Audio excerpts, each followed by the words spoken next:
সুপ্রিয় খামারি ভাইয়েরা, আসসালামু আলাইকুম রহমতুল্লাহি ওয়া বারাকাতুহু।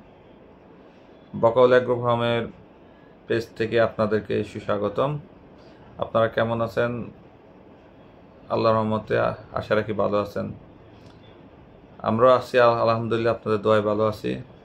যারা নতুন খামারি বা নতুন খামার করতে ইচ্ছুক তাদের উদ্দেশ্যে আমার আজকের এই ভিডিওটা। যারা নতুন খামার করতে আগ্রহ প্রকাশ করতেছেন বা খামার করার জন্য প্রিপারেশন নিচ্ছেন তাদের তাদের জন্য কয়েকটি পরামর্শ। সেটা হলো গিয়ে, আপনি যদি মূল পেশা হিসেবে খামারকে বেছে নিতে চান বা এই খামার থেকে আপনি দৌড়ে ব্যবসা করতে পারবেন, এই আশা আপনি কখনো করতে পারবেন না। কারণ খামার থেকে দৌড়ে আপনি কখনো ইনকাম করতে পারবেন না। সেক্ষেত্রে আপনার যদি পাশাপাশি কোনো আয়ের উৎস থাকে সেটাকে আপনি প্রাধান্য দিবেন, সেকেন্ড পেশা হিসেবে খামারটাকে বেছে নেবেন। আর খামার করার আগে কিছু কথা মাথায় রাখবেন, সেটা হলো আপনার পর্যাপ্ত পরিমাণ ঘাসের জমি থাকতে হবে।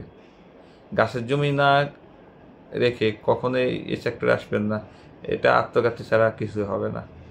দয়া করে অনুরোধ থাকবে, আগে আপনি পর্যাপ্ত পরিমাণ ঘাসের জমি অ্যারেঞ্জ করবেন, তারপরে আপনি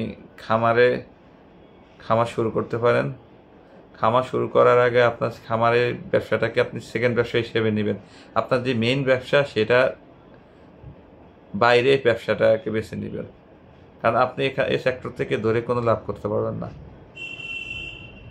এটা আমি আমার তিক্ত অভিজ্ঞতা থেকে আপনাদেরকে সাথে শেয়ার করা। আর বিশেষ করে খামার করার আগে আপনাকে জানতে হবে, খামার সম্বন্ধে আপনাকে আগে অভিজ্ঞতা নিতে হবে। আপনি যাদের 2-4টা আগে গরু লালন পালন করছেন সেটা আলাদা বিষয়, কিন্তু অনেকগুলো গরু যদি একসাথে পালন করতে চান সেক্ষেত্রে ধরে আপনি বড় করবেন না, অল্প কয়টা গরু নিয়ে শুরু করতে পারেন। গরু ছাগল যাই করুন না কেন, 5-7টা নিয়ে শুরু করতে পারেন। এটা যদি ভালো মনে হয় যে পরবর্তী আর কিছু বাড়াবেন তা সেক্ষেত্রে করতে পারেন, কিন্তু ধরে আপনি অনেকগুলো গরু কিনে আপনি বিপাকে পড়বেন না।